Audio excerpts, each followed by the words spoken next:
Bienvenidos. Es una gran bendición dar gracias a Dios por estar acá. Y hoy tengo una vez más un invitado de lujo, un gran siervo de Dios, el hermano José Plasencia, que gentilmente ha decidido venir, ha aceptado la invitación y está engalanando su canal. Hermano José Plasencia del canal La Fe de la Iglesia, bienvenido. Muchísimas gracias por aceptar la invitación. Hola, ¿qué tal, José? Dios te bendiga y Adelante. Dios bendiga a todos los hermanos que nos están acompañando en el chat. Esperamos que esta plática, esta conversación sobre el tema de la justificación pueda ser de ayuda, de bendición. Y bueno, estaremos contestando desde qué es la justificación y todo lo que conlleva, ¿no? ¿Qué enseña la iglesia y qué es la diferencia con lo que enseñan las comunidades protestantes? Así es, hermano. No estoy seguro si soy el único que escucha un zumbido de tu lado en el audio, hermano. Entonces, hermanitos, si me dicen si se escucha bien, porque por acá puede ser los grillitos aquí donde vivo. No, no creo. Hermanitos, den like, den compartir. Ya se están integrando poco a poco los hermanos al chat. Después de más o menos de la primera media hora del programa, vamos a contestar preguntas que nos pongan en el chat. Sí, dicen que sí hay un zumbido en tu audio, hermano. Muy fuerte. Voy a probar entrar nuevamente por otra parte para ver si se mejora la situación. Bueno, mientras aquí yo saludo a los hermanos que veo en el chat.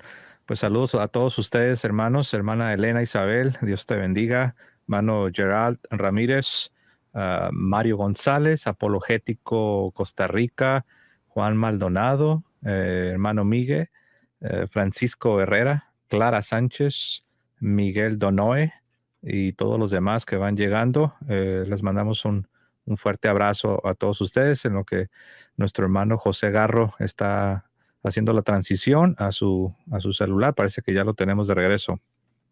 ¿Se me escucha bien, hermanitos? Ahora sí, indíquenme si se escucha bien. Yo creo que sí, ¿verdad? Dejemos que ellos nos digan, que yo como que escucho todavía un poco el zumbido, pero ellos son los mejores porque ellos están del otro lado. A ver si nos pueden indicar. Sí, hermano, no sé qué será, o será aquí es que estoy aquí en el campo y serán los grillitos que suenan. No creo, es algo de tu audio porque es cuando hablas. Haz de cuenta, si no hablas, no se escucha ese problema. Y comienzas a hablar y se escucha y es muy fuerte.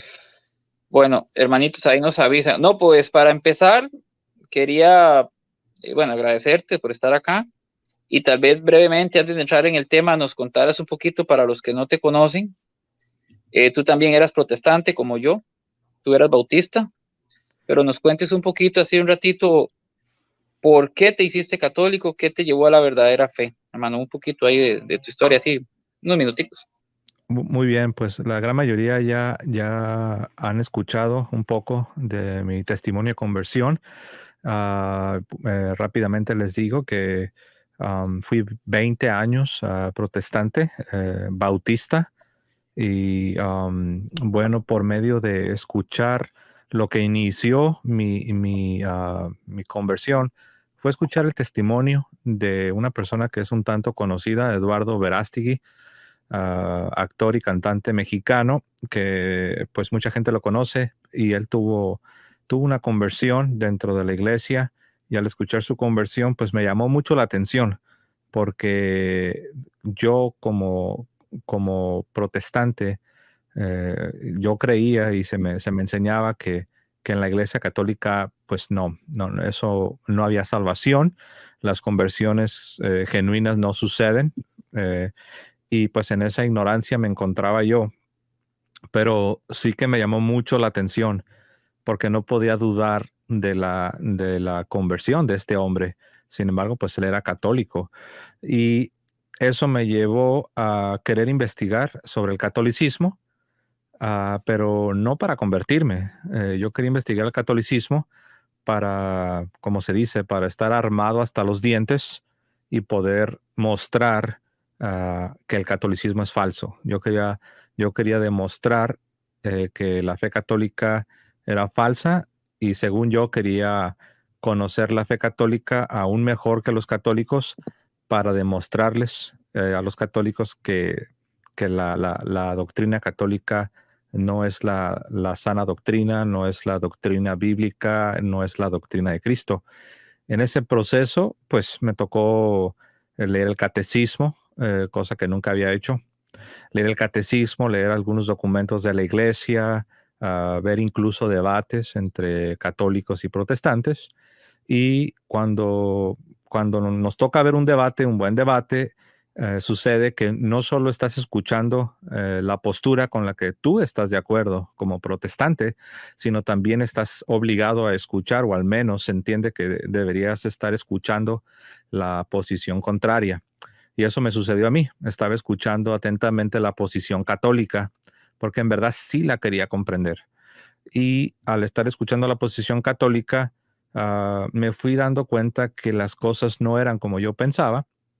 Por decirlo así, los católicos fueron ganando puntos. Me empecé a dar cuenta que algunas cosas que decían los católicos tenían sentido y hacían preguntas que mis apologistas protestantes no estaban realmente contestando de manera satisfactoria, ni siquiera para mí, que yo mismo era un protestante. Y bueno, esto me intrigó, no lo podía creer. Para mí, pues los católicos no tenían realmente la verdad y no tenían realmente respuestas, pero me di cuenta que sí tenían respuestas y que la verdad está depositada en la Iglesia Católica. Me tomó casi 4 años, y después de una búsqueda intensa por la verdad de aproximadamente 4 años, pues termino descubriendo que verdaderamente la Iglesia Católica había sido fundada por Jesucristo y que más allá de las buenas intenciones que yo tenía y más allá de mi sinceridad eh, que yo tenía como protestante, pero más allá de todo eso, era un asunto de la verdad, era un asunto de dónde está la verdad, la cual yo quería. Y pues terminé convirtiéndome, gracias a Dios también mi esposa se convierte. Y bueno, a partir de septiembre del 2016 es que hemos estado en la iglesia y aún seguimos aprendiendo, aún seguimos buscando la santidad, aún seguimos en nuestro camino de conversión, pero gracias a Dios ya en el seno de la iglesia católica. Wow, 4 años. Y tú decías que te movió el amor a la verdad y el amor a la Eucaristía, ¿verdad? Principalmente, decías. Sí, al principio lo que Dios usó para que yo tuviera ganas de estudiar el catolicismo era un deseo de querer refutar al catolicismo. Pero a medida que avancé, me di cuenta que yo no había considerado todas las cosas que yo tendría que haber considerado. Yo no le había dado a la Iglesia Católica ni siquiera el beneficio de la duda. Yo asumía de entrada. Para mí era algo que yo eh, ya estaba supuestamente resuelto, que la Iglesia Católica obviamente estaba mal. Pero en ese proceso de estudiar, de investigar, me di cuenta que realmente yo ni siquiera le había dado a la Iglesia Católica el beneficio de la duda. Y pues como un creyente, sí quería saber la verdad, no quería vivir engañado. Entonces, eso fue lo que más me impulsó para continuar en esa búsqueda, en esa investigación de qué era lo que realmente la Iglesia Católica creía. Wow, qué impactante testimonio. Bueno, tú al igual que yo fuimos protestantes y Dios por la misericordia nos trajo aquí a la Iglesia Católica, siempre en busca de la verdad, ¿no? Así Y es. bueno, sí, es impresionante, de verdad, y qué bendición, porque ahora tú das mucho fruto, tienes un canal muy grande, se llama el canal La Fe de la Iglesia, hermanitos, para el que no se ha suscrito, pues busquen ese canal porque hay muy buena enseñanza. El hermano José Plasencia hoy, gentilmente accedió a visitar mi canal, y el tema que queremos tocar hoy es un tema muy bonito, muy importante, que se llama la justificación, para entrar en materia. Pero muchos hermanos me han preguntado, ¿Qué es la justificación? ¿A qué se refiere eso, hermanito? Entonces empezamos por explicarle a los hermanos que nos están viendo y nos vayan a ver después, ¿a qué nos referimos con justificación?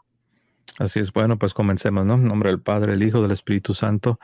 Sí, la justificación, hermanos, definitivamente tiene que ver con la salvación.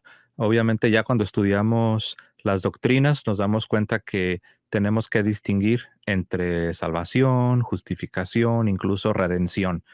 Sin embargo, así para adentrarnos en el tema y para que todos los que nos están escuchando no se sientan perdidos, al hablar de justificación estamos lidiando con la salvación de nuestras almas. Por eso es importante. Si no tuviese que ver con la salvación de nuestras almas, pues la verdad, el tema sería irrelevante, ¿no? Pero es todo lo contrario. Es un tema muy relevante porque tiene que ver con la salvación. Ahora, nosotros sabemos, hermanos, que no somos salvados por tener la teología súper correcta en nuestras cabecitas. No somos salvados por comprender todos los misterios teológicos. Sin embargo, todos los católicos, todos los cristianos, desde el más grande hasta el más pequeño, sí que tenemos la obligación de conocer lo que creemos, conocer lo que la iglesia nos enseña. Y esa es la razón por la cual mi hermano José Garro y yo hemos decidido tomar el tiempo para tocar este tema. Ahora, ¿qué es la justificación? Ya entrando en las distinciones a las que me referí. ¿Qué es exactamente la justificación? Ya sabemos que se relaciona con la salvación, pero en concreto, ¿qué es la justificación? Tengo una pequeña definición que la voy a leer para todos ustedes. Después estaré pausando para hacer algunos comentarios junto con mi hermano José Garro y lee de la siguiente manera. La justificación en un sentido activo, para los que les gusta la etimología y las lenguas, viene de justificatio en latín. Cuando hablamos de justificación, es justificatio en latín y dikaios en griego. Y esto se define, según lo encontramos, hermanos, en los documentos de uno de los concilios más grandes de nuestra iglesia, si no es que el más grande, me refiero por su importancia, no tanto por la cantidad de obispos. El concilio tridentino, el concilio de Trento, lo define como una traslación de aquel estado en el que el hombre nace hijo del primer Adán al estado de gracia y de adopción de hijos de Dios por el segundo Adán, Jesucristo, nuestro Salvador. Lo voy a repetir una vez más.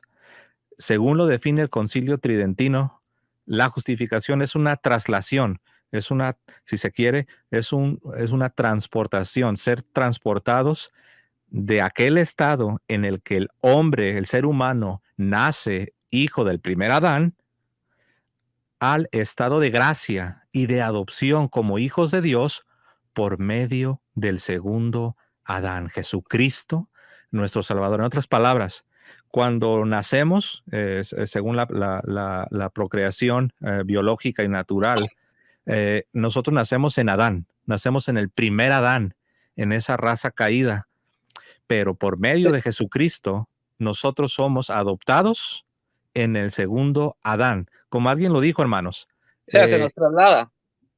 sí, se nos traslada, se nos transporta, así lo define al menos el concilio. Como alguien dijo, el género humano, la raza humana, está dividida en dos bandos. Los hijos de Adán, los hijos del primer Adán, y los que están en el segundo Adán. O Cuando sea, los que no han sido justificados y los que han sido justificados. Así es. Todos los que se encuentran en el primer Adán no están justificados, no están en estado de gracia, son criaturas de Dios. En ese sentido de creación se puede decir que son hijos de Dios. Sin embargo, no están bajo la gracia de Dios y no son por adopción, no son hijos de Dios en un sentido espiritual. De modo que es necesario que nosotros pasemos de estar en ese estado de condenación, en el primer Adán, y que seamos trasladados al segundo Adán. ¿Y quién es el segundo Adán? Es Jesucristo, el nuevo Adán. Recuerden que Adán significa hombre. Entonces necesitamos estar en el nuevo hombre, porque el primer hombre falló. El primer hombre no pasó la prueba, por así decirlo. Esa es la raza humana caída. Pero ahora en Cristo, como tú decías, o como tú enfatizabas, hermano José, somos trasladados a Cristo, somos trasladados al segundo Adán, el nuevo Adán, y a ese estado se le llama estar en la justificación, somos justificados. Eso es lo Eh, que, Ujú. hermanito, eso es lo que dice San Pablo en Romanos 5 del 12 al 19, ¿verdad? Que habla de que por Adán entró el pecado del mundo y que por Cristo entró la salvación, ¿cierto? Entonces Exactamente. podemos decir que ser justificados en términos prácticos es ser perdonados, es nacer de nuevo. Sí, tiene este asunto de la justificación tiene dos elementos, uno negativo y uno positivo. ¿A qué me refiero con que tiene dos elementos, uno negativo y otro positivo? Bueno, primero, el elemento positivo, ahí entra lo que tú decías, José, el elemento positivo es la santificación interior por los méritos de Jesucristo. Eso es lo que la Iglesia Católica cree y es lo que la Iglesia Católica enseña y es lo que los católicos debemos creer que esta justificación en su elemento positivo significa una santificación interior por los méritos de Jesucristo, no por nuestros propios méritos, no por nuestras fuerzas humanas, no por nuestros poderes naturales, sino verdaderamente por los méritos de Jesucristo. Entonces, la justificación en el sentido positivo es una santificación interior por los méritos de Jesucristo. Y ahí es lo que tú decías, el perdón de pecados y la gracia santificante que viene a habitar en nuestra alma. Por eso también se le llama gracia habitual, porque de una manera permanente, si se me permite la palabra en un sentido limitado, de manera permanente viene a habitar, habita en ti. No es algo ocasional o circunstancial, sino que viene a tu alma. De hecho, eres sellado con el Espíritu Santo. Entonces, la persona justificada es aquella persona que recibe el perdón y es regenerada, ¿cierto? Así es. Pero Ujú, ahí me surge una pregunta, hermano. ¿Cuál es la ujú. diferencia o es lo mismo que la redención, que ser redimido, que ser salvo? Eh, bueno, en el lenguaje popular, muchas veces o a menudo se utilizan las palabras justificación y redención de manera sinónima. Y se puede entender, pero ya cuando se trata de distinguir, cuando se trata ya de lo que es el estudio de la teología, la redención, teológicamente hablando, cuando hablamos de redención, es para referirnos a la obra única, a la obra perfecta que nuestro Señor Jesucristo ha llevado en la cruz del Calvario. Esa obra que ha restaurado al género humano y lo ha traído de vuelta en una relación correcta con Dios, a esa obra objetiva de nuestro Señor Jesucristo, es lo que teológicamente llamamos redención. Esa es la redención. Ahora, a la aplicación, cuando se aplica a los individuos en lo particular, es ahí donde ya tenemos una justificación, la cual es un proceso. A todo este proceso se le suele llamar la salvación. Entonces, estas palabras, hermanos, para no confundir a nadie, en un sentido popular, pueden ser usadas de manera intercambiable, como si se tratase de la misma cosa, pero ya cuando queremos explicar, cuando queremos distinguir, y ya en el estudio de la teología, sí tienen significados distintos. La redención es la obra perfecta de Cristo. La justificación es lo que te sucede cuando eres trasladado del estado de pecado al estado de gracia. Y la salvación, en un sentido más amplio, es todo este proceso que es iniciado en el momento que recibes la gracia divina, la gracia de Dios. Quiere decir que la justificación es un producto o un fruto de la redención de Cristo. Así es posible gracias a esa obra redentora de nuestro Señor Jesucristo. Por eso uno de los títulos del Señor es el Redentor. Por eso muchas parroquias se llaman Cristo Redentor. Él es el Redentor, Él es el que hizo posible que la raza humana fuese restaurada.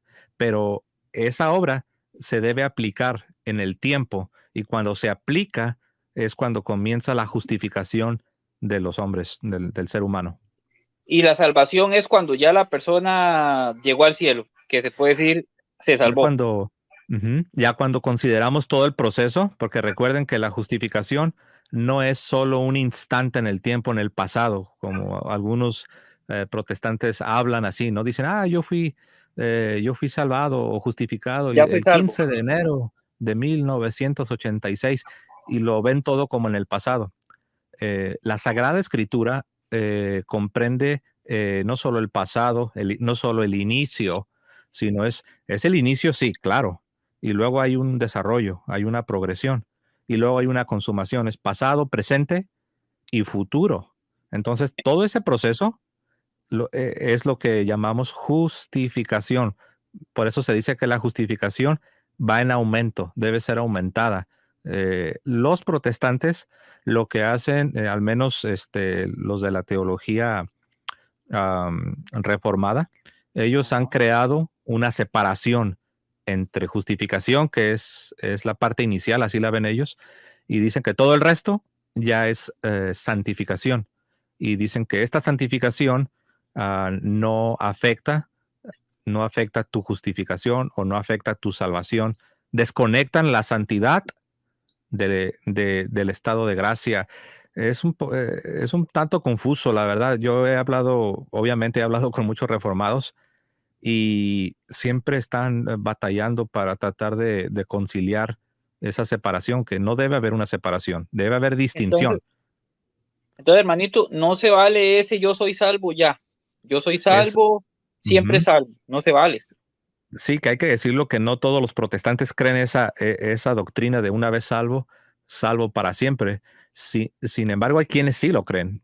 Y refiriéndonos a ellos, a los que sí lo creen, están en error. Esa doctrina de una vez salvado, salvado para siempre, es un error porque, como estaba mencionando, ¿no? En la Sagrada Escritura y lo que la Iglesia enseña es que la justificación no, no es solo un instante en el tiempo, sino es un proceso. Por eso la Biblia en la Biblia te vas a encontrar pasajes donde se habla de salvación o de justificación en los tres tiempos: pasado, presente y futuro. Interesantes. Sí, pero que aunque hay protestantes que creen que la salvación se pierde, ¿verdad? Los de corte arminiano, pero igual ellos dicen yo soy salvo, yo soy salvo. Y eso es un error, ¿no? Porque la persona puede Ah, decir que está salvo ujú. cuando está en el cielo, ¿no? Puede decir estoy justificado, sería lo más correcto, ¿no? Bueno, sí, es que el asunto ahí está que el significado que ellos les dan a los términos es un significado distinto al que la iglesia de manera tradicional le da a las palabras. Ese es el asunto, que cuando tienes un grupo que se aparta de la iglesia, entonces comienza el desarrollo de una nueva teología. Entonces, a la hora de que ellos se expresan, a la hora de que ellos predican y enseñan, ellos están utilizando una teología propia. Están a menudo, no siempre, pero a menudo utilizan definiciones que ellos les han dado a los términos.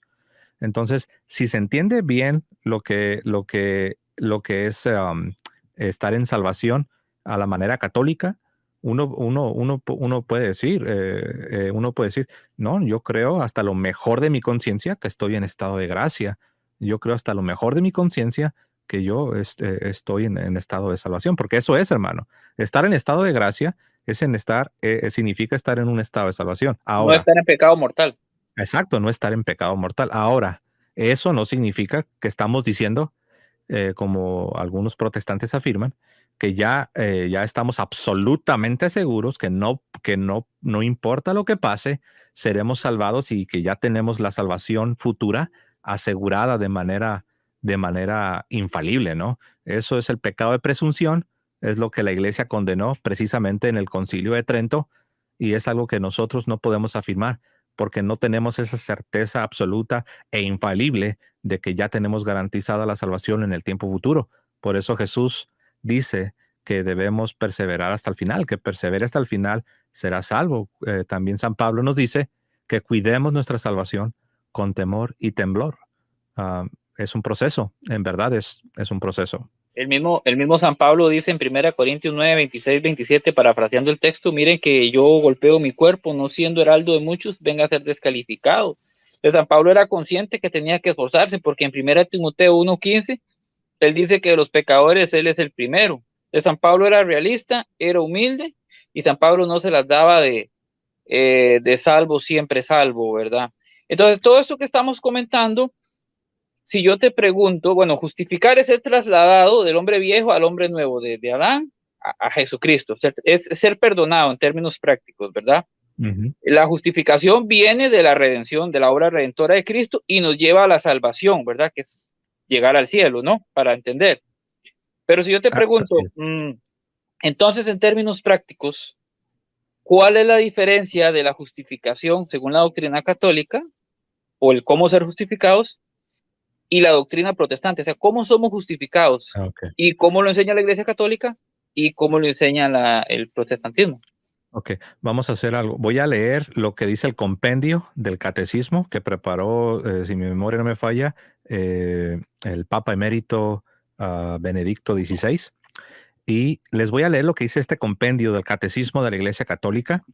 Esa la pregunta, precisamente la pregunta es, ¿qué es la justificación? ¿Qué es la justificación?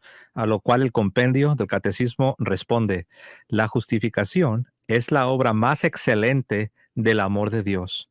Es la acción misericordiosa y gratuita de Dios que borra nuestros pecados y nos hace justos. Nótese que dice hace. Ahora tú dirás, pero ¿por qué dices esto? Porque los protestantes rechazan esta realidad de que somos hechos. Ellos dicen que no somos hechos, sino que solo somos considerados. Seguimos siendo pecadores, dicen ellos, seguimos siendo pecadores por dentro, pero solamente somos como rodeados de la justicia de Cristo y Dios cuando te ve del cielo hacia abajo, Él te ve como que si fueras justo, a pesar de que internamente no eres justo, sino que Dios te considera como si fueses justo. Pero vean lo que dice el compendio del catecismo. La justificación es la obra más excelente del amor de Dios. Es la acción misericordiosa y gratuita de Dios que borra nuestros pecados y nos hace justos y santos. Por eso dice San Pablo en 2 Corintios 5:17, de modo que si alguno está en Cristo, nueva creación es. Las cosas viejas han pasado y he aquí, todas son hechas nuevas. San Pablo no dice, si alguno está en Cristo, ahora eres considerado como si fueses justo, aunque no lo eres. Eso no dice San Pablo. San Pablo dice que somos una nueva creación. Y el compendio del catecismo nos dice lo mismo, nos dice y nos hace justos y santos en todo nuestro ser. Somos justificados por medio de la gracia del Espíritu Santo que la pasión de Cristo nos ha merecido y se nos ha dado en el bautismo. Con la justificación comienza la libre respuesta del hombre, esto es, la fe en Cristo y la colaboración. Y nótese que sí estoy diciendo colaboración, porque sí eres responsable ante Dios y en el juicio eres responsable. Por eso debes responder, por eso debes colaborar. En otras palabras, debes dar tu sí al Señor y tu no al pecado. Dice, esto es la fe en Cristo y la colaboración con la gracia del Espíritu Santo. Esto lo dice el compendio en la pregunta 422. De ¿Cómo hecho, ves? el catecismo dice en numeral, creo que sí es en el 2008, 2008, me parece. Bueno, ese tema está del 1993 al 2011, por ahí está eso en el catecismo. Dice que Dios asocia libremente al ser humano a su obra redentora, ¿verdad? Porque sabemos que somos salvos por gracia, pero somos justificados, accedemos a esa gracia por medio de la fe, que es a lo que viene. Es muy interesante eso que dices porque dice que nos hace justos. Me recuerda lo que Jesús le dijo a Nicodemo, nacer de nuevo, ¿no? Pero Ujú. aquí hay una pregunta. Nos hace justos, nacemos de nuevo, pero seguimos con esa inclinación al pecado, ¿no? Seguimos con esa naturaleza caída. Eso sí no se quita. Ahí es donde viene la parte de esforzarnos o Sí, cómo sí, compaginamos eso. eso es correcto. Esa inclinación sí continúa y ha de continuar hasta el último de nuestros días. A esta inclinación al pecado es lo que también conocemos como la concupiscencia. ¿ok? Y esta concupiscencia, propiamente hablando, no es pecado, como algunos la confunden. Es cierto que la concupiscencia es una imperfección, ¿ok? Y viene a raíz de la caída. Sin embargo, propiamente hablando, la concupiscencia no es un pecado. De hecho, fue uno de los errores de Martín Lutero. Por eso él desarrolló ah, una obsesión, porque parece que él tenía problemas para distinguir entre la invitación al pecado o la inclinación al pecado y el pecado en sí mismo. Entonces, el católico, no solo Lutero, ¿no? Pobre Lutero, ¿no? Muchas veces lo agarramos de cliente y siempre le estamos achacando todas las cosas malas que hizo, ¿no? Pero nadie estamos exentos de poder caer en semejante condición, de estar confundiendo la concupiscencia, la inclinación o la invitación al pecado con el pecado en sí mismo. Entonces sí, lo que tú dices es correcto. Aún después de la justificación, aún después de que ya perteneces a la familia de Dios, de que ya Por eso, has sido hecho justo, sí te va a tocar lidiar y debes estar lidiando con esta inclinación al pecado. por eso no se puede decir que ya soy salvo y siempre salvo, y no, viene el tema de esforzarse, de santificarse y todo el asunto de orar, de ir a misa, frecuentar los sacramentos. Eh, bueno, a los hermanitos que están en el chat, un saludo cordial, den like, compartan, ¿verdad? Estamos aquí con el hermanito José Plasencia hablando de la justificación, que nos está dando una cátedra tremenda. Si tienen alguna pregunta, la pueden poner en el chat y ahí trataríamos de contestarla. Hermanito, nosotros somos justificados por medio de la fe, ¿cierto? O sea, se recibe por fe, pero la Iglesia Católica enseña que es una fe viva, como dice Santiago, la fe sin obras está muerta. Esa sería como la diferencia con la teología protestante, porque ellos hablan de la sola fe, pero nosotros como Santiago hacemos fe y obras para recibir esa justificación. Es una fe viva, ¿no? ¿Cierto? Sí, la fe que salva es una fe viva. No puede ser una fe sola, como decía Lutero, porque la fe sola está muerta. La fe sin obras está muerta. Entonces, la fe que salva, la fe que es la fe de la justificación, es una fe viva. Es una fe que, como lo dices, Santiago en su carta, que de hecho, pues Lutero la rechazó como inspirada, pero Santiago claramente lo dice, que la fe sin obras está muerta, y en Santiago 2:24 se refuta, en verdad cuando digo se refuta no lo digo a la ligera, en verdad si tú vas a Santiago 2:24 verás que se refuta del todo la doctrina o la idea luterana de que somos justificados por la fe sola, porque Santiago lo dice así, dice, ya veis, hermanos, que el hombre, hablando del cristiano, el hombre es justificado por las obras.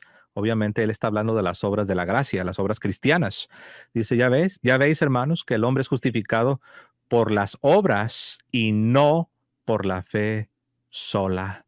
Y por eso Lutero despreciaba la carta de Santiago, y aunque sí la tradujo, sí la tradujo y sí la anexó en su traducción, pero él se aseguró de agregar un encabezado, un prefacio, donde él dice que no es inspirada, que no pertenece al verdadero canon, o como decía Lutero, no pertenece a mi verdad, él decía, no pertenece a mi canon. No, le Él le llamaba gustaba. libro de paja, ¿no? Libro de Sí, le paja. llamó un libro de paja en el sentido de que puede ser arrojado al fuego y quemado, o sea, algo que no permanece, utilizando la figura de San Pablo, ¿no? Que lo de paja se quema, ¿no? Pero lo que es oro, eso al contrario, en lugar de quemarse, se purifica y cobra valor.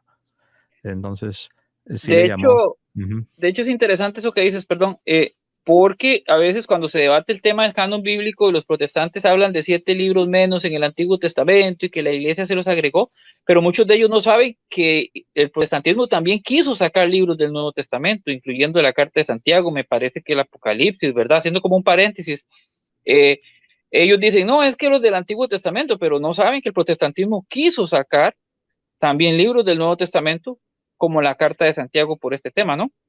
Sí, de hecho, Martín Lutero intentó ser un poco más consistente que otros protestantes, Porque si tú preguntases, ok, en principio, ¿cuál es la razón por la cual Martín Lutero proponía deshacerse no solo de libros del Antiguo Testamento, sino también de libros del Nuevo Testamento?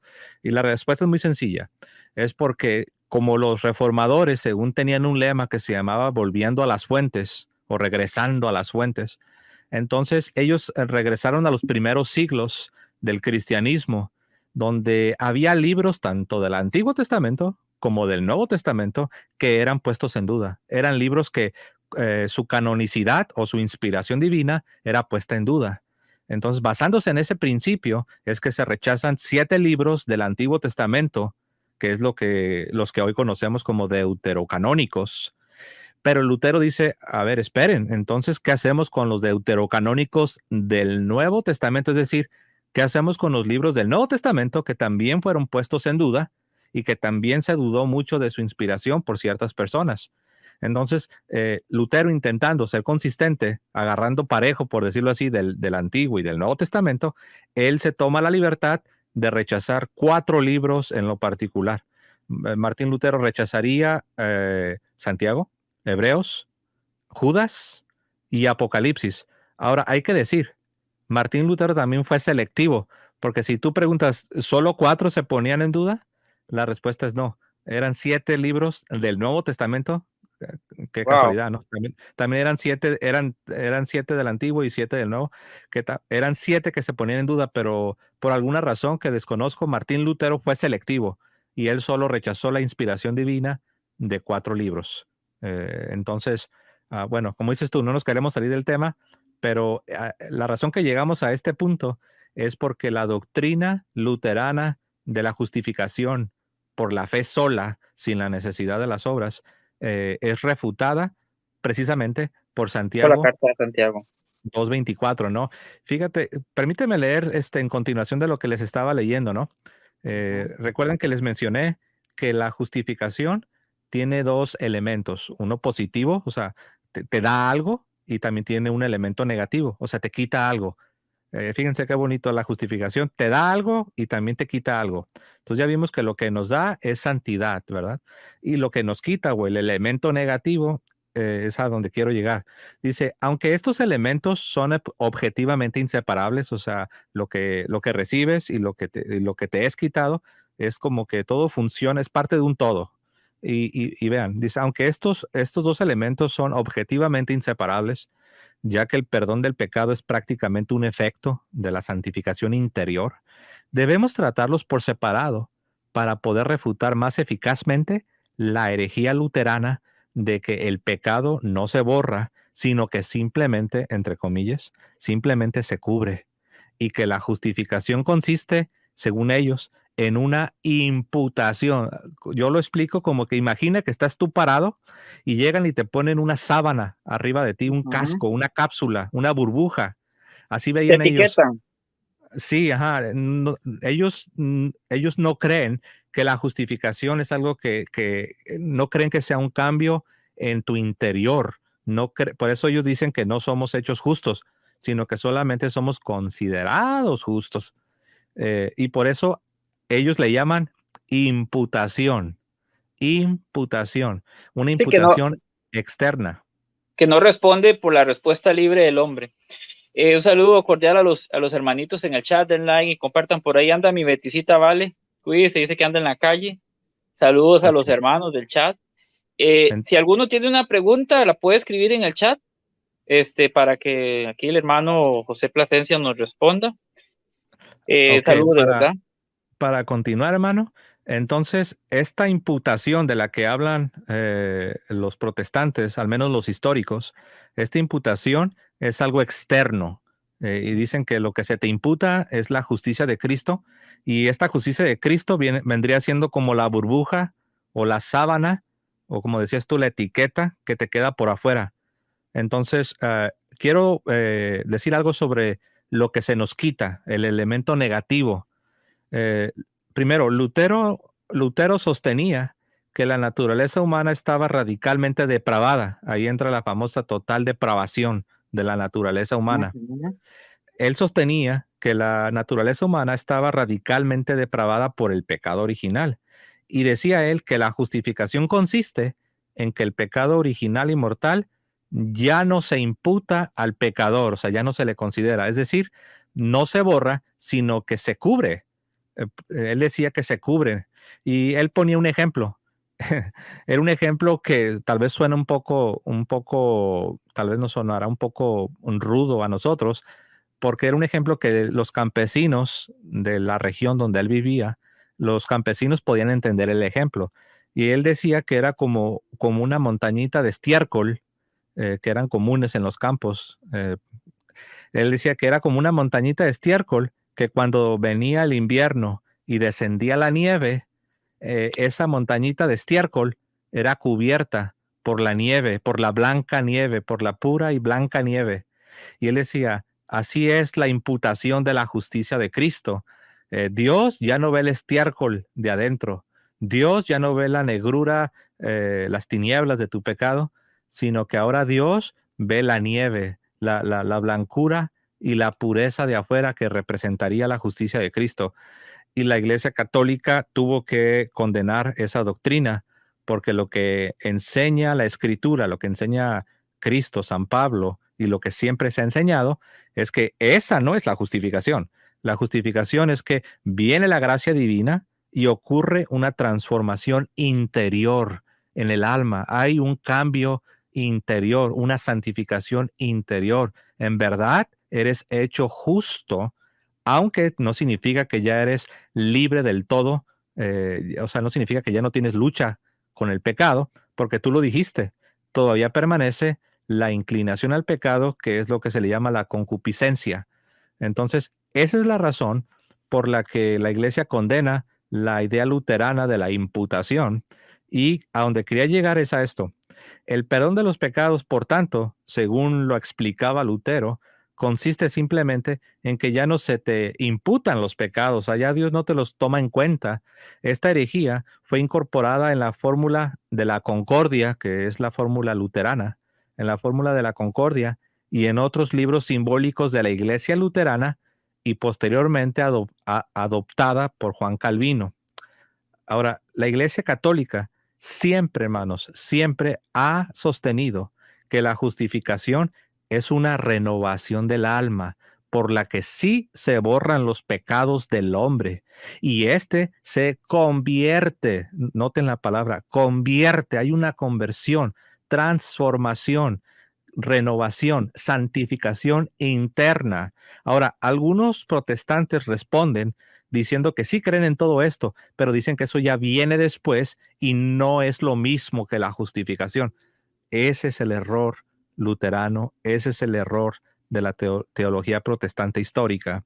Ahora, sí hay una conversión, sí son borrados los pecados, sí somos hechos justos, y esto se aplica esto se aplica en primer lugar al pecado original, y nos dice el concilio. Vean lo que dice el concilio.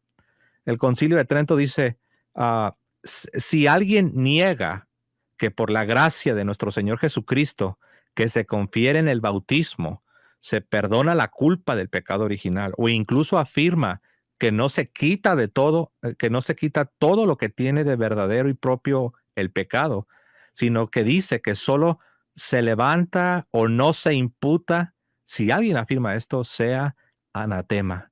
Wow.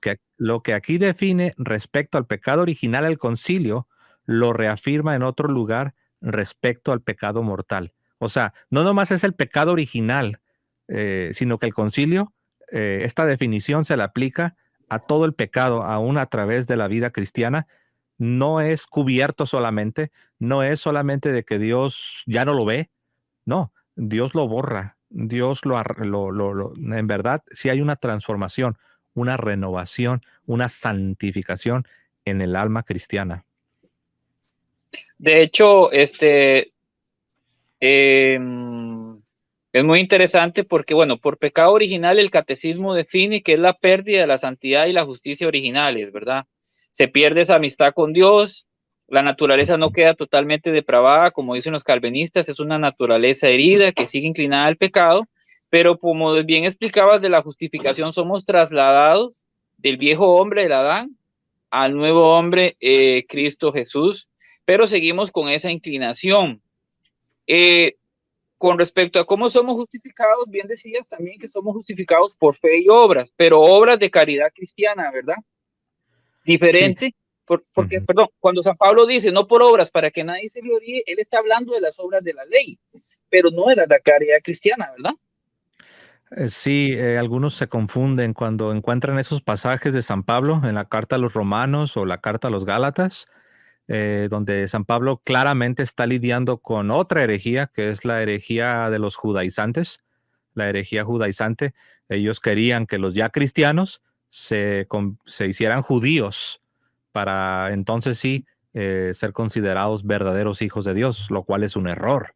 El ya convertido, el ya cristiano, no debe hacerse judío, no debe circuncidarse y someterse a las exigencias de la ley mosaica para ser hijo de Dios, en virtud de que ya tiene la gracia divina por la obra redentora de Cristo. Esa persona ya está en gracia, ya es un hijo de Dios, ya ha sido adoptado, ya ha sido incorporado al pueblo de Dios sin llegar al judaísmo como estos judaizantes estaban enseñando. Pero tiene razón. Cuando hablamos de las obras en el contexto de la justificación, estamos hablando de las obras que vienen de la gracia de Dios por el poder del Espíritu Santo. Ahí entran las obras de caridad, las obras de misericordia. Todo esto tiene que ver con el poder de Dios, con el poder del Evangelio, con la obra perfecta de Cristo.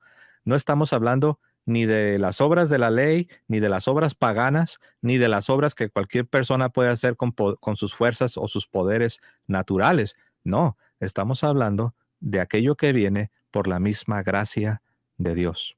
Sí, porque de hecho el pensamiento de San Pablo tú lo puedes ver en pasajes como Romanos 3:20, 3:28, donde él claramente lo que está descartando son las obras de la ley, que es lo que habla en Efesios 2:8, 9. San Pablo no le va a llevar la contraria a Santiago, que Santiago habla incluso Santiago habla la comparación de si la viuda está desamparada, dice que somos justificados por la fe y obra, no se contradicen, se complementan. San Pablo tampoco le va a llevar la contraria a Jesús en el Evangelio, y estas son las obras de caridad cristiana por las que vamos a ser juzgados, vamos a ser juzgados por el amor. Dice, tuve hambre y me diste de comer, tuve sed y me diste de beber, estuve desnudo, me vestiste, estuve enfermo, me visitaste, y dice que por eso entrarán al reino de los cielos.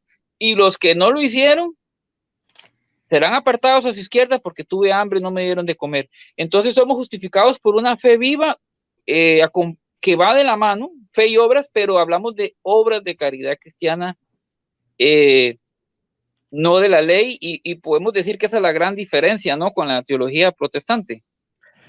Así es, sí. Por ejemplo, para confirmar lo que acabas de decir, voy a leer a San Pablo en Romanos 2, 6, hablando de Dios. San Pablo nos dice esto, Romanos 2, 6, hablando de Dios, el cual pagará a cada uno, y estoy leyendo incluso de la Reina Valera, porque sé que este es un punto de controversia con los protestantes, el cual pagará a cada uno conforme a sus obras.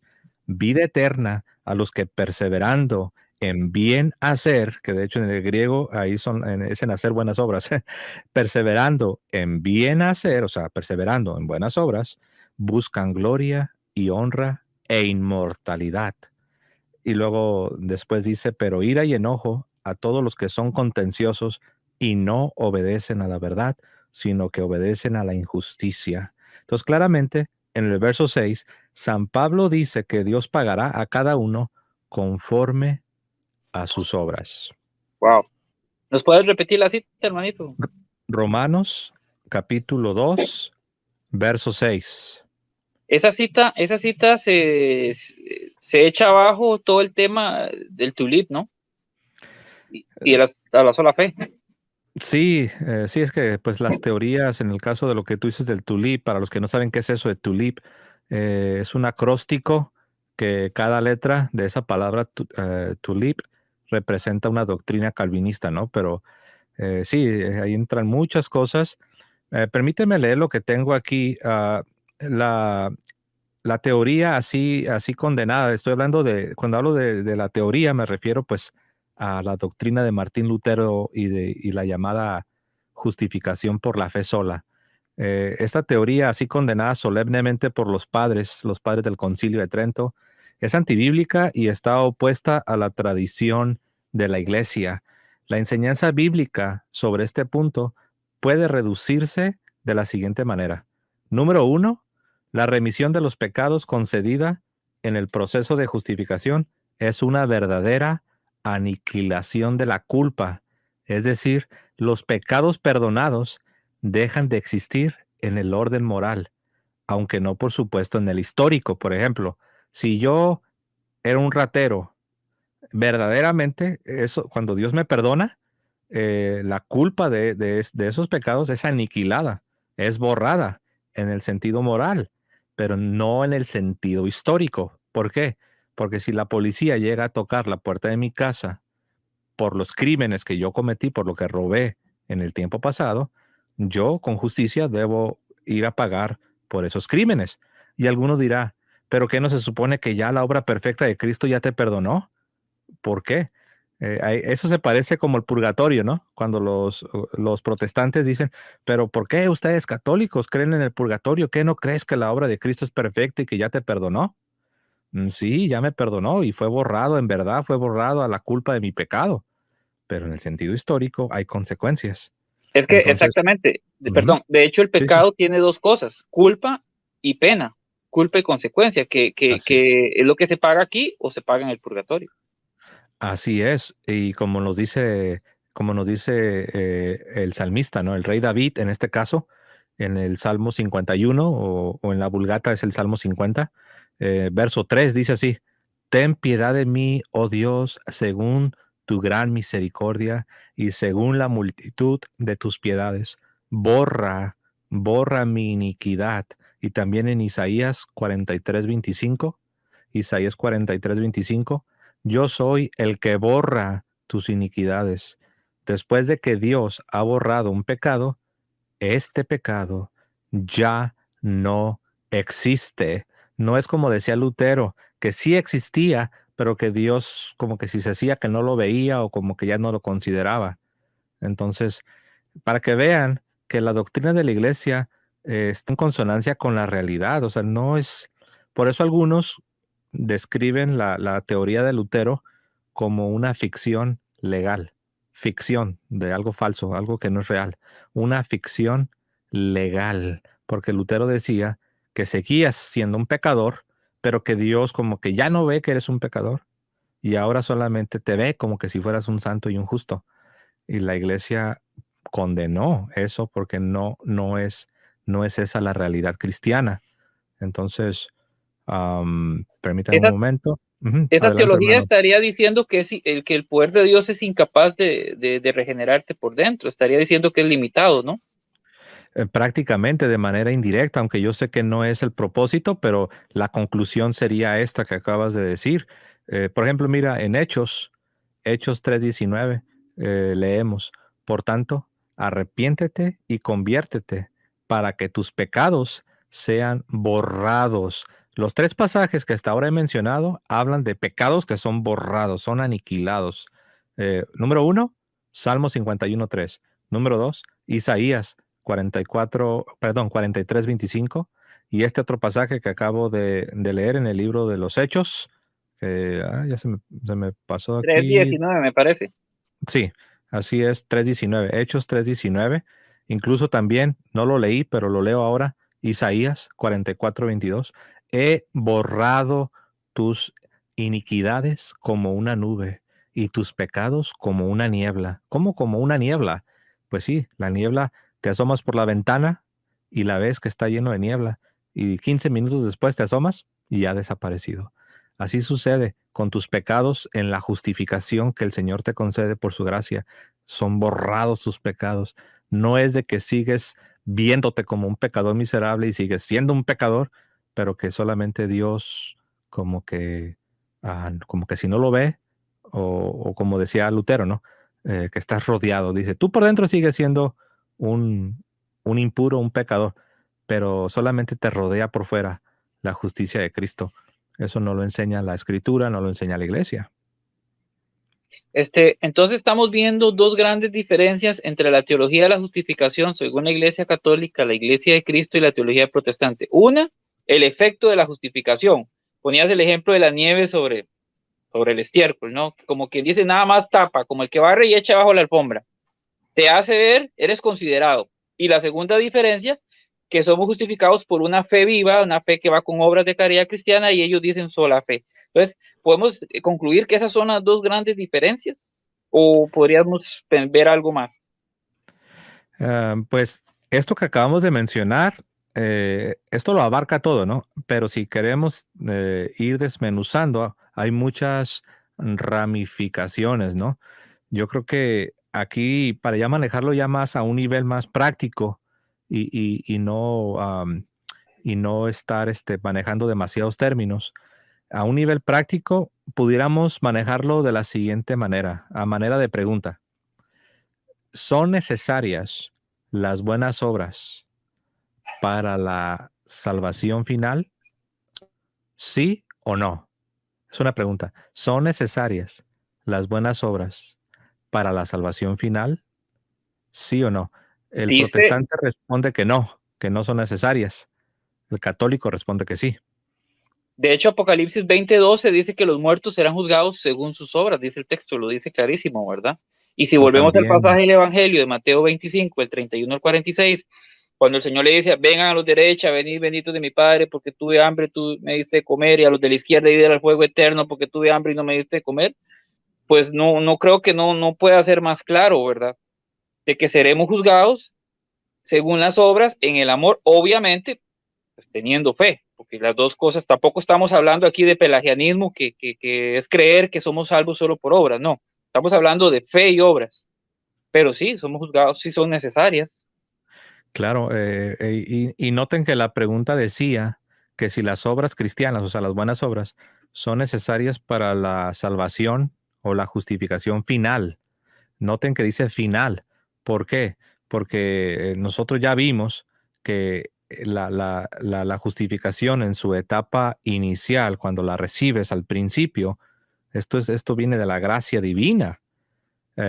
Sin embargo, una vez que ya estás en estado de gracia, Dios, una de las razones que te pone en estado de gracia es para que tú seas transformado a la imagen de Jesucristo, para que seas santificado, para que andes en las buenas obras que Él ha dispuesto, para que andes en ellas. Y eso será puesto a prueba en el día del juicio. Entonces, si alguien tiene toda la teología correcta y alguien comprende todos los misterios, y alguien dice que ya es justificado y que ya está 100% seguro de su salvación, pero si en el día del juicio no tiene las buenas obras para las cuales el Señor te salvó y en las cuales espera que tú vivas, entonces serás condenado, porque también están las palabras de Jesucristo que dijo a un grupo de personas que se presentaron delante de él hablándole de mucha teología y de mucha profecía y de milagros, incluso de milagros. Y el Señor les dice, apartados de mí, hacedores de maldad, nunca os conocí. Entonces ahí vemos que al final del día necesitas tener las buenas obras cristianas que son posibles por por la gracia de Dios, por la gracia divina. Am, en otras palabras, la justificación, la justificación significa ser santo, es santificación. Es la gracia santificante, ¿no? Que es el proceso. Que Y, cuando decimos ujú. perder la salvación, en realidad se refiere a caer de esa gracia santificante, ¿no? Sí, y es lo que más niegan los protestantes. Ellos niegan a capa y espada que la justificación sea lo mismo que la santificación. Ellos dicen la santificación sí es importante y sí debemos buscar la santificación, pero la santificación es independiente a la justificación y no afecta. Dicen que la santidad no afecta tu justificación. O sea, lo separan. Este, una cuestión muy importante porque la sola fe, el término sola, fue algo que Lutero agregó, porque fue él, me corriges, fue él el que lo agregó en Romanos 3:28. Ahí no dice sola fe, él lo agregó, ¿no? Él manipuló el texto, ¿verdad? Sí, en su traducción del Nuevo Testamento al alemán, si no me equivoco, del 1522, en la carta a los Romanos, capítulo 3, el verso 28, él agregó el verso, si tú lo lees, dice, ya vemos pues que el hombre es justificado por la fe. Pero Lutero le agregó una palabra, le agregó la palabra sola, para que leyese, ya vemos pues que el hombre es justificado por la fe sola. Él agregó esa palabra, claro, en alemán, porque estaba traduciendo al alemán. La palabra allein en alemán es allein, que significa sola. Entonces, ahí vemos cómo en un intento desesperado de probar su doctrina que él pues se sacó de la manga, él agrega la palabra allein en alemán para que dijera que el hombre es justificado por la fe sola, pero en el texto griego no dice la fe sola, dice por la fe. ¿Y cuál es la fe bíblica? Pues es una fe viva. ¿Y a qué nos referimos con una fe viva? Una fe que tiene obras. Obras de caridad cristiana. Y ya que Así es. mencionas eso, hermanito, el tema es que la enseñanza de la sola fe, como la dijo Lutero, no es algo que enseñaban los primeros cristianos, los padres de la iglesia, no es algo que venía desde el principio, ¿verdad? Como algunos protestantes afirman. No, de ninguna manera. De hecho, hay un historiador protestante que se llama Alister McGrath. Alister McGrath. Este historiador protestante tiene un libro que se llama Justitia Dei. Justitia Dei, o sea, justicia divina. Y él hizo un estudio exhaustivo a través de todos los siglos de la historia del cristianismo y él no pudo encontrar la doctrina luterana de la llamada la fe sola, no la pudo encontrar antes de Martín Lutero, de tal forma que este historiador protestante, Alister McGrath, tuvo que llegar a la conclusión de que esta doctrina de la fe sola era lo que en latín se dice novum, era una novedad, era algo nuevo.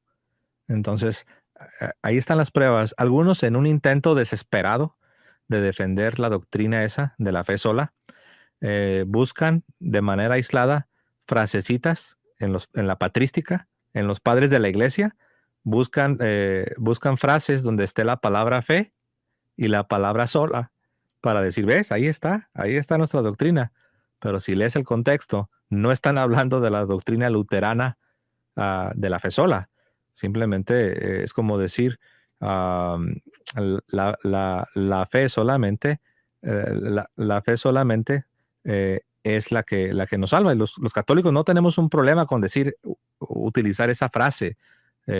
Tenemos un problema con la doctrina de Martín Lutero, conocida como la fe sola. En otras palabras, fe sola no es solamente una frasecita, no es solamente un eslogan, es una doctrina de donde se desprende una teología. Por cierto, manito, un paréntesis, preguntaba Betty hace un rato que si Martín Lutero había sido excomulgado, si le había levantado la excomunión. No, bueno, sí y no. Sí, respondiendo a la primera pregunta, sí fue excomulgado. Y no respondiendo a la segunda pregunta, no se ha levantado la excomunión.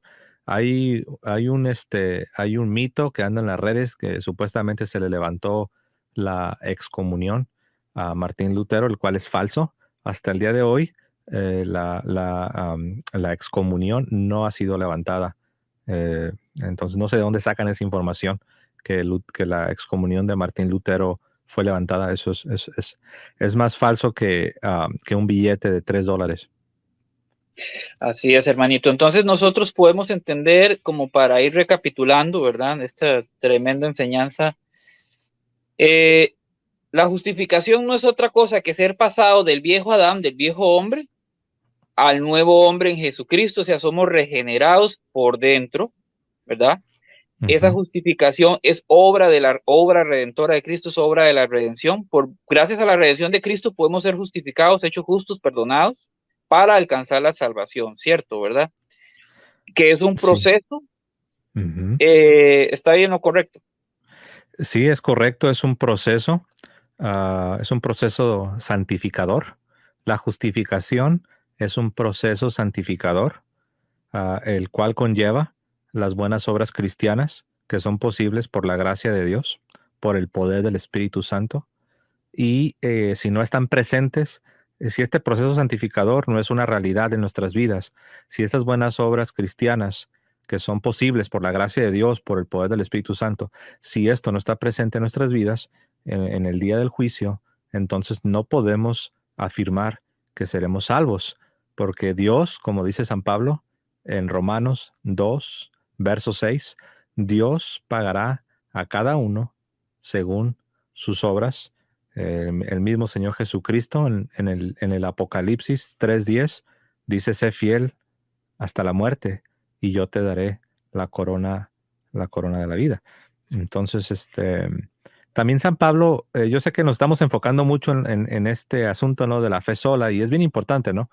Pero también San Pablo, la forma en la que él describe la justificación, este proceso de santidad, este proceso santificador, eh, la salvación, pues en otras palabras, la forma como él lo describe como, él habla mucho de ser coherederos con Cristo. Estoy seguro que te viene a la mente algunos pasajes, ¿no? Cuando escuchas eso de ser coherederos con Cristo. Pero cuando él habla de ser coherederos con Cristo, él también siempre lo relaciona con sufrir con Cristo. Entonces, en la teología de Pablo, en la teología paulina, otra forma de hablar de este proceso de santidad, de esta justificación que es un proceso, otra forma de hablar es ser coheredero, sí, porque por medio de que te uniste, como tú lo dijiste al principio, te unes a Cristo, pasas del primer Adán al segundo Adán, te unes a Cristo y eso es el inicio de la justificación. Cuando tú te unes, eres un coheredero. Eres heredero de Dios gracias a que te uniste a Cristo, a que eres un coheredero. En otras palabras, el verdadero heredero, el verdadero hijo, es Cristo. Tú también eres hijo y tú también eres heredero gracias a que te uniste a tu unión con Cristo. Ahora, aparte de que eres un coheredero, también debes ser un co-sufriente. Lo voy a repetir. Mm, Aparte de que eres coheredero con Cristo, también debes ser un co-sufriente con Cristo. mm. Por eso San Pablo dijo, con Cristo estoy juntamente crucificado y ya no vivo yo, mas Cristo vive en mí. Toma su cruz y sígame. Exacto, exacto, me ganaste tomando las palabras de Cristo. Si alguno quiere ser mi discípulo, niéguese a sí mismo, tome su cruz cada día y sígame. Entonces, si alguien quiere utilizar una imagen diferente o una forma más fácil de entender de lo que estamos hablando, de esta justificación como un proceso de santidad, entonces este sería una buena imagen de que eres un coheredero en Cristo, pero también se espera que seas un co-sufriente. Debes llevar la cruz, debes estar crucificado. Por eso San Pablo maneja mucho el lenguaje de hacer morir las obras de la carne, hacer morir al viejo hombre, de estar crucificado.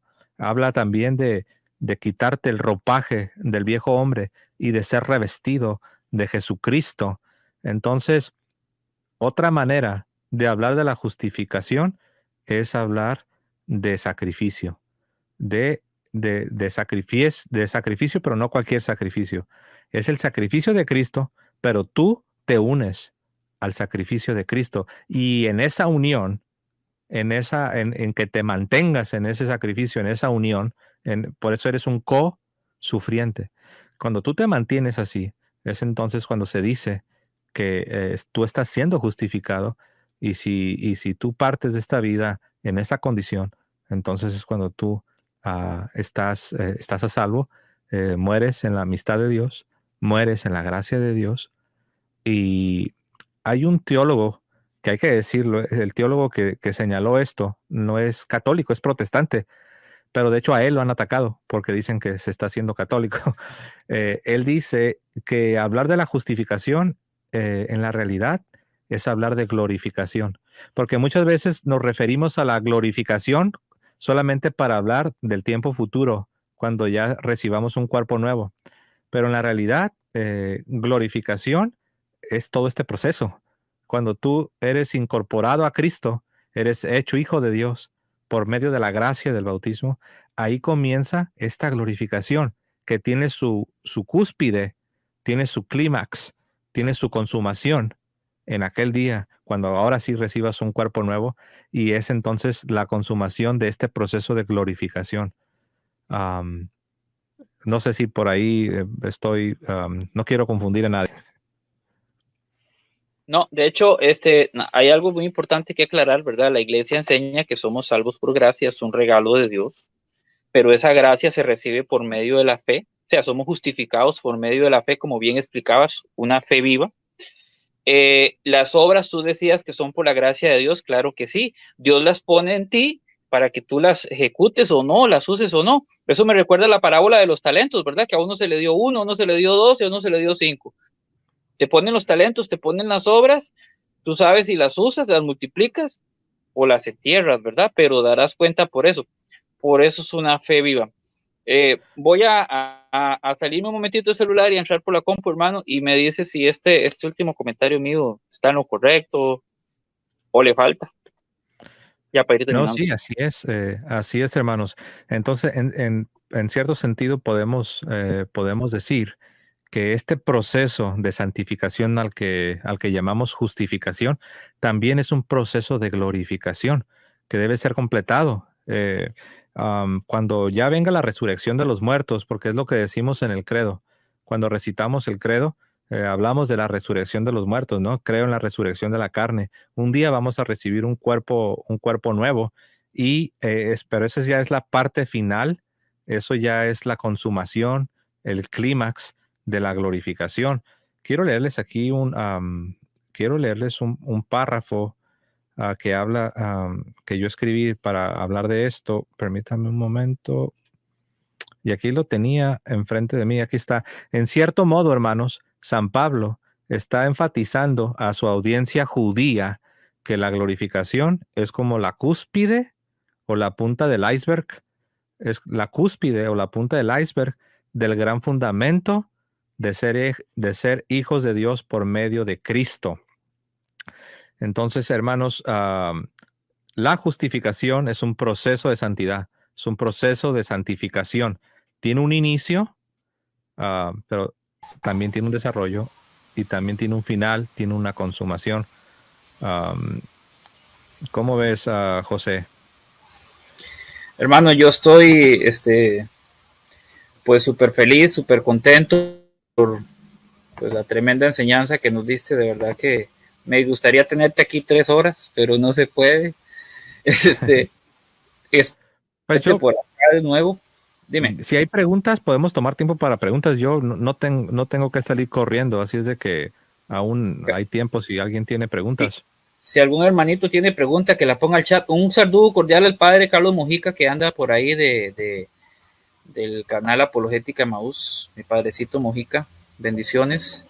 Saludos al padre Mojica. Ajá. También que se conecta el padre Mojica. Si quiere le paso el link. Si puede, ¿no? Pues tal vez se anda ocupado. Voy a mandárselo a ver si él quiere entrar. Vamos a mandárselo por aquí. Mientras yo estoy revisando el chat a ver si veo alguna pregunta.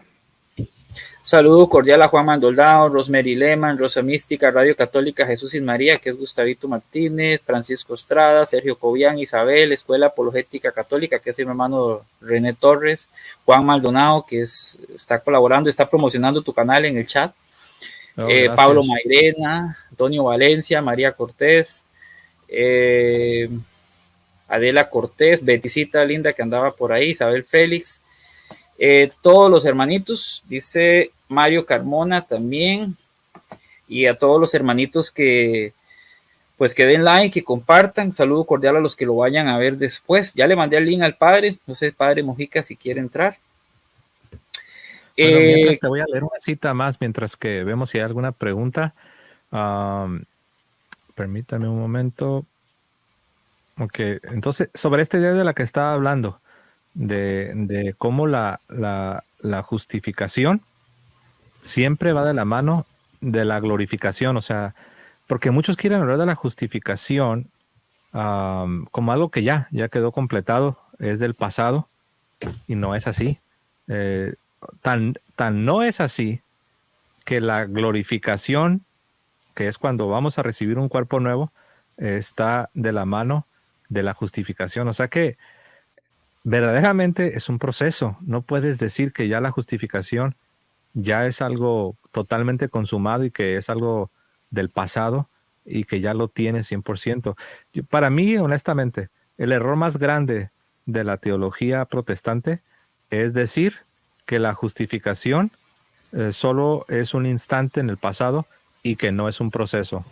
Mm, Para mí, si tú quieres comprender la mayor diferencia entre lo que enseña la iglesia sobre la justificación y lo que enseñan los protestantes, la mayor diferencia es que la iglesia nos dice que la justificación es un proceso y los protestantes niegan esta afirmación.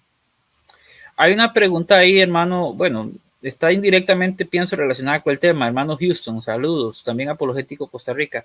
Dice, pregúntele al hermano José si podemos encontrar en la actualidad la Biblia de Lutero 1522. Interesante pregunta. Es posible encontrar lo que le llaman una copia facsimile, un facsimil, pero tendrías que pues buscar, ¿no? Pero está en alemán, obviamente, ¿no? Pero sí, si a alguien le interesa, quizás eres coleccionista o simple y sencillamente quieres tenerla como parte de tu librería personal, sí la venden, tal vez en alguna página de internet como eBay en los Estados Unidos o Mercado Libre en otros países, pero sí es posible, sí las he visto. Prácticamente cada una de las Biblias históricas del tiempo de la Reforma Protestante las han hecho disponibles en copia facsimile, y sí es posible. Dice René Torres, Escuela Apologética 2021, dice, los calvinistas dicen que la gracia es suficiente para salvarnos de misericordia, pero nuestra fe dice que la gracia es una ayuda. ¿Qué piensan ustedes, hermanos? Le llaman gracia eficaz. Bueno, se refiere a los protestantes, ¿verdad? Lo de la gracia eficaz que está diciendo. Sí, sí, Okay. porque me imagino que Sí, son los que ellos lo que dicen eso, los calvinistas. sí, es que es por lo mismo. Ellos tienen estas doctrinas en cadena que eh, están obligados a creer todas estas cosas para darle un cierto sentido a lo que ellos creen. Y ellos dicen que si eres un predestinado, entonces cuando venga la gracia de Dios a tu vida, será una gracia que ellos le llaman eficaz, una gracia irresistible. De hecho, a los teólogos calvinistas de los últimos tiempos ya no les gusta usar la frase famosa de gracia irresistible, precisamente porque pues muestra su ilegitimidad, porque cuando tú vas a la Biblia, tú ves que se dice que muchos resisten la gracia de Dios. Entonces ya no les gusta decir gracia irresistible, sino que dicen que es gracia eficaz. Pero es lo mismo porque dicen que si eres un predestinado, entonces no hay nada que pueda suceder para que no te conviertas. Entonces dicen que esa gracia que ellos llaman eficaz viene y te inunda, se apodera, te conquista y entonces prácticamente si eres predestinado no hay escapatoria. Sí, Mientras... Ujú. se las han refutado muchas veces, perdón, No, hermano. sí, sí, está refutadísimo ese error. Mientras que la Iglesia Católica no enseña eso de la gracia irresistible. La Iglesia Católica enseña que el hombre, como es responsable, y para ser responsable hay que ser libre, tener en verdad la libertad, la Iglesia enseña que tú puedes decir sí o puedes decir no. Entonces, esto es importante porque de otra manera el juicio final sería injusto. Entonces, para que el juicio final sea justo, y final. Debes presentarte como aquel que de manera libre escogió entre seguir a Dios o no seguir a Dios. Una preguntita que está por acá de Sandra Camel dice la manita Sandra Camel, ya la perdí, vamos a ver, dice: la salvación por fe es creer en la confesión de pecados y recibir el cuerpo de Cristo. ¿Por qué no lo creen los protestantes?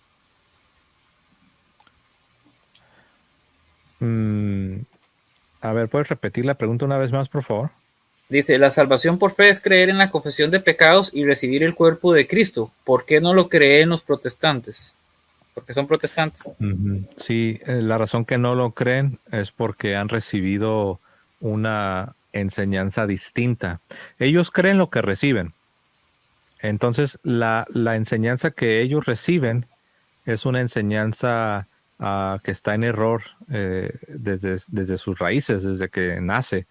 Entonces, ya las generaciones modernas que tenemos, ellos están creyendo lo que están recibiendo de sus pastores, de sus maestros, de sus teólogos. Pero una vez que los protestantes son expuestos a la verdadera enseñanza, muchos abrazan la fe católica. Por eso es que escuchamos de exprotestantes, escuchamos de protestantes, teólogos, pastores, misioneros, laicos, que se convierten, porque no conocían, pensaban que conocían la fe católica, pero en verdad no la conocían. Tú y yo, por ejemplo. Pues aquí estamos dos, ¿no? Aquí está Garro y su servidor. Nosotros pensábamos que conocíamos la doctrina católica, pero lo que conocíamos era una versión que nos habían pintado de la iglesia. Muy superficial. Hay una pregunta aquí interesante ya, tal vez, Mano, para no quitarte mucho tiempo. Dice, de César Augusto Ramírez, ¿cuál es el Ordo Salutis correspondiente a la fe católica? Saludos, bendiciones. Bueno, esa idea pues es protestante, ¿no? Lo del Ordo Salutis, o el orden, para los que dicen, ¿qué es eso? Es simplemente el orden de la salvación. Entonces, eso es algo que principalmente los reformados de corte calvinista son los que han desarrollado esta idea. Y la razón que lo han desarrollado es porque precisamente como ellos creen en la predestinación, ellos dicen, ¿qué es primero? ¿La regeneración o la fe? Entonces ellos hablan de un orden, pero dicen que no es un orden cronológico, sino es un orden lógico. Tú dirás, ¿y cuál es la diferencia? Según ellos dicen que aunque sí hacen una distinción en que primero eres regenerado y entonces ya que eres regenerado, el problema está, hermano, no los quiero enredar. El problema está de que los calvinistas no creen que el hombre es libre, no creen que tú tienes una libre voluntad, el libre albedrío. Entonces ellos dicen que para que puedas escoger o creer o tener fe, primero la gracia te debe regenerar. Entonces ya que estás regenerado, entonces ahora sí ya puedes escoger, ya puedes creer, ya puedes ejercer la fe. Por eso se ven obligados a hablar del famoso ese Ordo Salutis, donde dicen que primero viene la gracia y te regenera. Y ya que estás regenerado, entonces ahora sí ya escoges, ya comienzas a creer. Pero la iglesia no lo ve así. La iglesia le adjudica la obra a la gracia de Dios, pero nosotros no creemos en la predestinación como ellos creen. Y aparte, no creemos que el hombre está totalmente depravado. Nosotros sí creemos que los hombres tienen la libertad de decirle sí o no a Dios. Por eso la Iglesia Católica nunca ha estado obligada a hablar de un orden de la salvación.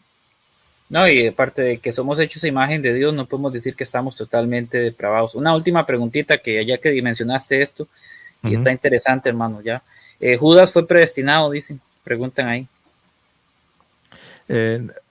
Judas, sí, o sea, la Biblia, o sea, no se van a confundir, porque algunos pueden ir al extremo de que como Calvino cayó en errores sobre la predestinación, algunos pueden caer en el error de decir, entonces no debemos creer nada, absolutamente nada de la predestinación. Ese es otro error. Puedes ir a dos extremos. Uno, al extremo de Calvino, de hablar de una predestinación doble, que unos están predestinados al cielo y otros al infierno, y negar la libre voluntad. Y el otro extremo es decir que no existe nada, absolutamente nada sobre la predestinación. La iglesia no rechaza la predestinación porque la escritura nos habla de la predestinación. Lo que rechaza es la explicación de Juan Calvino. No solo Judas, sino también la Virgen María es predestinada. Y también se dice de los creyentes, se habla de los creyentes como predestinados. Lo que la iglesia sí condenó es la forma como Juan Calvino lo explicó. Entonces, Juan Calvino dijo que no tenías libre albedrío, que no tienes la capacidad de escoger. Y Juan Calvino dijo que unos están condenados al infierno y que otros están, por decirlo así, condenados al cielo. O sea, unos están predestinados al infierno y otros están predestinados al cielo. Esas son las cosas que la iglesia no aceptó y que la iglesia condenó. Pero sí existe el misterio de la predestinación. Pero como quiera que lo quieras explicar, o como sea que lo quieras explicar, debes preservar la libre voluntad del hombre para escoger entre decirle sí o no a Dios. Sí, Si porque tú niegas, Judas actuó también en su libertad, ¿no? sí, en otras palabras, Judas era el hijo de perdición, pero Judas no fue el hijo de perdición aparte de su voluntad. Ahora, ¿cómo funciona el libre albedrío a la luz de la predestinación? La respuesta es un misterio. Ahora, a nosotros, a los seres humanos, no nos gusta esta noción de misterio, porque todo lo queremos saber. Y también tiene que ver con el orgullo, que queremos pretender que comprendemos y que hemos sondeado todos los misterios divinos, pero la verdad es que tenemos que ser humildes y reconocer que no podemos sondear y no podemos comprender todos los misterios de Dios. La predestinación sería un tema muy bonito, hermano, tal vez para que en otra ocasión lo toquemos. Sí, hay que bueno, decirlo. el padre Mojica no pudo entrar, me imagino que está ocupado, ahí le mandamos el link, pero igual un saludo cordial al padre, a los hermanos apologistas. Hay que decir, sí, saludos a todos los apologistas. Hay que decir algo, hermano, la iglesia tolera principalmente dos puntos de vista sobre la predestinación. Uno es el de Tomás de Aquino y otro es el de el jesuita, creo que se llamaba Miguel de Molina, si no me equivoco. Los pueden buscar, pónganle predestinación a Tomás de Aquino y también puedes buscar por predestinación. No me acuerdo si es Miguel o Luis, uno de esos dos. Miguel de Molina o Luis de Molina, que era un teólogo jesuita. Así es, hermano, muchas gracias. Bueno, creo que ya llevamos hora y media. Hermano Plasencia, de verdad, infinitas gracias por haber aceptado la invitación, por haber engalanado mi canal. De verdad que es un gusto tenerte acá porque tenés un muy bonito don de gente, tenés mucho conocimiento, tenés mucha experiencia, bonita testimonio. El hermano José Plasencia del canal de la Fe de la Iglesia, que los invito a suscribirse. Este es un tema riquísimo, de verdad que estuvo genial. Y pues, no sé, hermano, algunas últimas palabritas o algo más que quieras agregar o a este tema tan bonito. Pues yo creo que ya lo hemos dicho todo, ¿no? Pero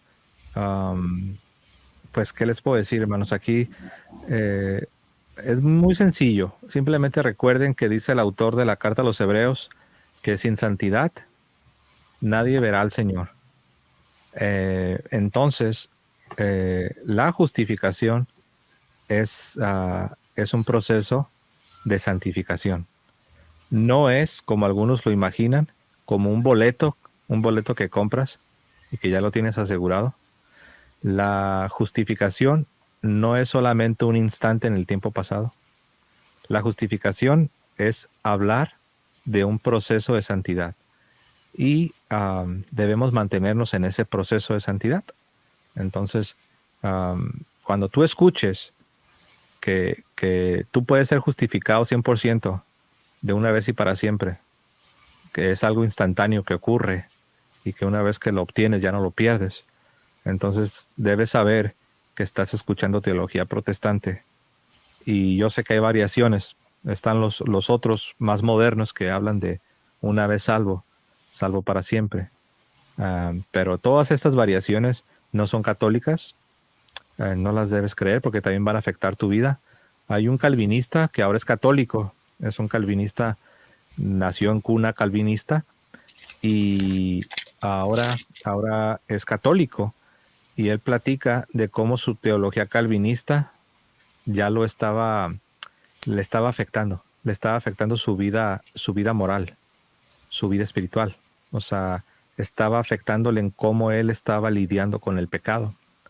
¿Por qué? Porque pues ellos creen que si eres predestinado, eres predestinado. Así es de que puedes coquetear con el pecado, puedes vacilar con el pecado, puedes darte ciertas libertades y permitir ciertas prácticas pecaminosas. Y él platica, él da testimonio de cómo su calvinismo lo estaba llevando de manera gradual a la inmoralidad. Dice, ya, perdón que abuse, hermanito, pero dice Predicador Expositivo, que es calvinista, creo que es Juan Peña, dice, pregúntale a Plasencia si es Dios quien justifica o tú mismo te justificas. Dios es el que justifica. Sí, la obra es de Dios, pero el debate, por así decirlo, el debate o la controversia no radica en quién es el que justifica, sino radica en qué es necesario para que esa justificación sea efectiva. Y nosotros sostenemos que como la justificación es un proceso, conlleva las buenas obras. Y también sostenemos que, pues que no es una fe sola, es una fe viva, es una fe que, como dice San Pablo, que obra por la caridad. O como dice Santiago, ¿no? El hombre es justificado por las obras y no por la fe solamente, en Santiago 2:24. Entonces sí, es Dios, es la gracia de Dios. Ahí estamos de Y, acuerdo. Los protestantes y los católicos nos podemos unir en un grito de guerra diciendo que sí, que es obra divina, pero donde hubo ya una discordia fue ya con las ideas de Lutero, ¿no? Que comienza a hablar de una fe sola.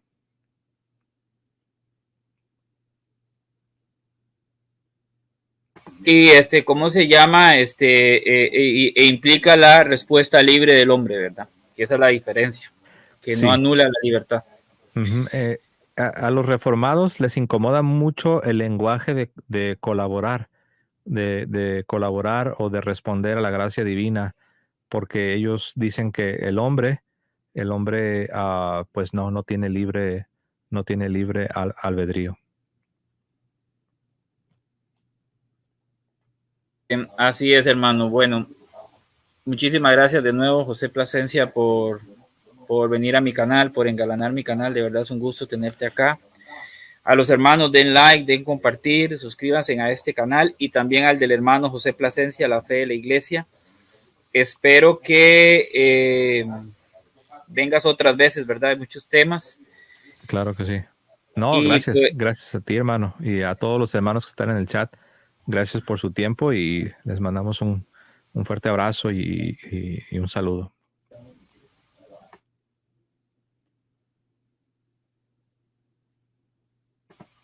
así es, hermano. Bueno, nos despedimos entonces. Gracias a todos, muchas veces. Gracias al hermano José, a todos los que estuvieron en el chat. Den like, den compartir. Eh, y bendiciones de verdad, hermanito. Muchas Amén. gracias. Dios los bendiga a todos. Un fuerte abrazo. Amén. Y como dice Betty, vámonos.